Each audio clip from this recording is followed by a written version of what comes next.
ኮንትራት ቤት ስንኖር ይሄ ነገር በዚህ ነገር ሁሌ መዳሞች ያሰቃዩናል ማለት ነው። እህታችሁም ለምን እንደምታለቅስ ነገራችኋለሁ። በተለይ ኮንትራት ቤት የምትኖሩ ወዶቼ ይህን ቪዲዮ ብታዳምጡት በጣም ይጠቅማችኋል። ለሌሎች እህቶቻችሁም እንዲደርስ ደግሞ በላይክ ጀምሩት ይህን ቪዲዮ ማለት ነው። ብዙ ጊዜ መዳሞቻችን ለዚህ ነገር አስፈራሩናል። እህታችን ለምንድን ነው የምታለቅሰው? ገና በመጣችበት በ2 ወሯ አሰሪዋ ትኬት ቆርጦ ቢሮ ነው የምወስድሽ ብሎ ትኬት ቆርጦ ሪፖርት ወሰዳት ሊያሳፍራት። እሷ ደግሞ አልሳፈርም ብላ እሪ አለች ማለት ነው። ልጅቷ ጎበዝ ናት፣ ሳላደንቃት አላልፍም ማለት ነው። ይሄ ነገር መሞከሯ በራሱ ትልቅ ነገር ነው። ግን የቱ ጋ ነው ስህተት የሰራችው? ማልቀሷ ነው ማለት ነው።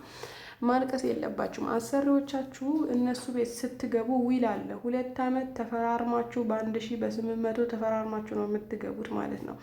እናንተ በዊላችሁ መሰረት ስራችሁን ትሰራላችሁ። ይህ ማለት ደግሞ ራሳችሁን እንደፈለጉ እንዲያደርጓችሁ በፈለጉ ሰዓት እንዲያሳፈሯችሁ ትፈቅዳላችሁ ማለት አይደለም።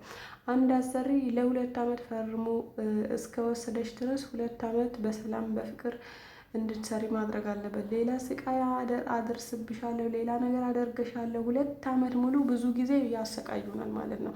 እኔ የሆነ ስትበሰራሽ ቁጥር በቃ እኔ አሳፍርሻለሁ፣ ሀገርሽ ነው የምጥልሽ ምናምን ይሏቸዋል ማለት ነው። ማሳፈር አይችሉም ማለት ነው። ሪፖርት እንዳጋጣሚ ሪፖርት ትኬት እንደዚህ ከተቆረጠላችሁ ወላሂ ሳታለቅሱ እዛው አልሳፈርም፣ ሳትጠፉ አልሳፈርም፣ መሳፈር አልፈልግም፣ ለስራ ነው የመጣሁት ብላችሁ ለፖሊስ መናገር ትችላላችሁ። እናንተ እዛ ጋር አልሳፈርም፣ ሪፖርት ውስጥ አልገባም በምትሉ ሰዓት የህግ አካላት ይመጣል፣ ይጠየቃሉ ማለት ነው። ብዙ ጊዜ ግን በጣም ብዙ እህቶች ይወረወራሉ።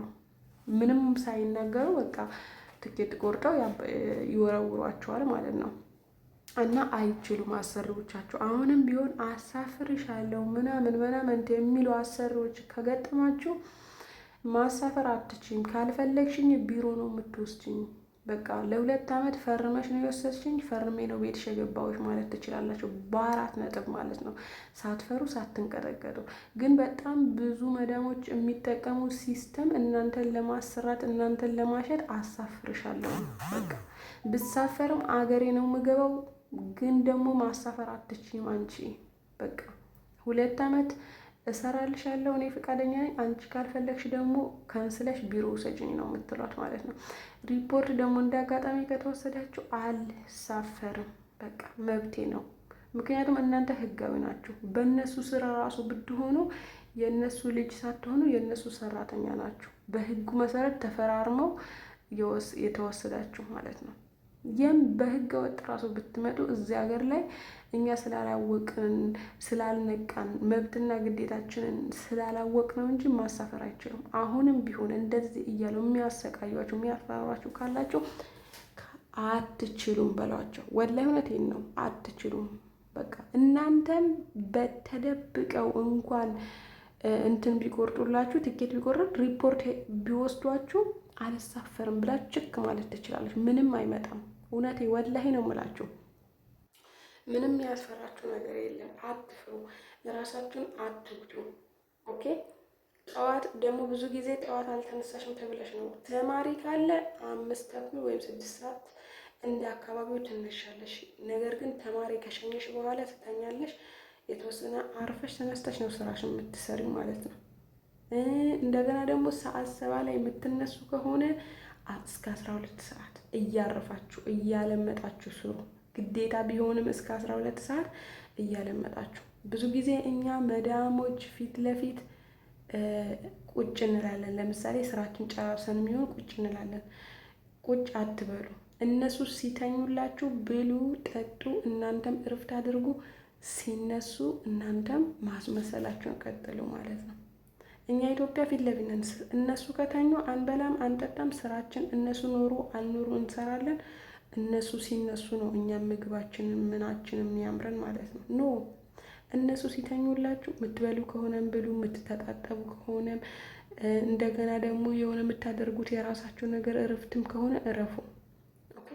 ስራችሁን አትጨርሱ፣ አስቀምጡ። ለምን ስራ የለኝም እያለችም ጭንቅላታችሁ ታዞራችኋላችሁ። እናንተ እነሱ አረብ ማለት እኮ ደደብ ነው፣ ምንም አያውቅም። እኔ በተኛም ባልተኛም እየሰራች ነው ምናምን አይሏችሁ ድንገራችሁ ማለት ነው። ስለዚህ ያላችሁ አማራጭ ምንድን ነው? እነሱ ሲተኙ እናንተም እረፍት ማድረግ፣ የምትበሉ ከሆነ መብላት። ፊት ለፊታቸው ደግሞ አትብሉ። መብላት ግዴታችሁ ነው፣ ቢያዩም ባያዩም። ግን ደግሞ ፊት ለፊታቸው ባትበሉ ይመረጣል።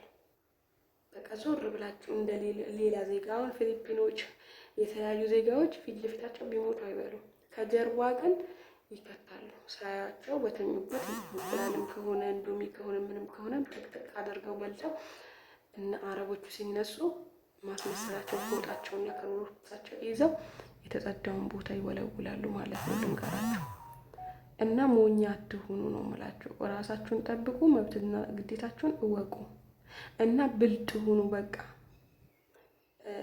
ብልጥ ካልሆናችሁ አረብ ሀገር ላይ በጣም ከባድ ነው ወላሂ። አይ እንደ ራሴ እኖራለሁ፣ በቃ እኔ ግልጽ ነኝ፣ እኔ አልፈራም ምናምን ብላችሁ መኖር አትችሉም።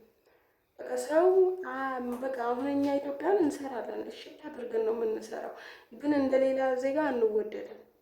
በቃ እነሱ ባይሰሩም ይሰራሉ። ለምን? ስለሚያስመስሉ ፊት ለፊታቸው ላይ ቁጭ ስለማይሉ ማለት ነው። እና እንደዚያ ነው እላችኋለሁ የኔ ውዶች።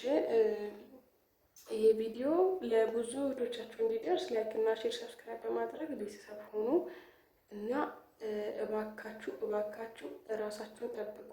አረቦቹ ሲተኙ አያረብ ፊት ለፊት ደግሞ አትብሉ። ወላሂ ቡዳ ናቸው። አይናቸው ደግሞ እነሱ ከበሏቸው ደግሞ አይወጣላቸው እና እኔ ግልጽ ነኝ ምናምን የሚለው ነገር አይሰራም። እኔ በጣም ከእናንተ በላይ ግልጽ ሚዲያ ላይ በላ ነበር፣ የሚገርማችሁ ማለት ነው። ግን የሰው አይን ጥሩ አይደለም፣ የእነሱ አይናቸውም ጥሩ አይደለም። ስለዚህ እንደ ሌላው ዜጋ እናንተ ማስመስሉ ነው የምላችሁ፣ ወላሂ እውነቴን ነው። እና እንደዚህ ደግሞ በድንገት አሳፍርሻለሁ ምናምን ቢሏችሁ እንዳትሰሟቸው። ፖሊስ አለ፣ ህግ አለ። እናንተ ህግ በእነሱ ስር ብትሆኑ ተፈራርመው ያመጣቸው ለ2 ዓመት ነው። እንደገና ደግሞ ደሞዛችሁ እነሱ ላይ አታስቀምጡ ብዙ በቃ ማክሲመም 2 ወር በቃ ጥሩ ናቸው ምናምን የምትሉ ከሆነ 2 ወር፣ ከዛ በላይ አትስሩ። አቁማችሁ ደሞዛችሁን ጠይቁ። እኔ ስለተበላው ነው የምነግራችሁ፣ የምሬን ነው። እኔ ያለፍኩትን ነው የምነግራችሁ። አይ በቃ እኔ ፌመስ ነኝ ምናምን ኖ እኔ ያለፍኩበትን ነገር ነው የምነግራችሁ። እና እንደዛ ነው እላችኋለሁ። ለነበረ ቆይታ እጅግ አድርጌ አመሰግናለሁ። ወዳችኋለሁ፣ አከብራችኋለሁ። ባይ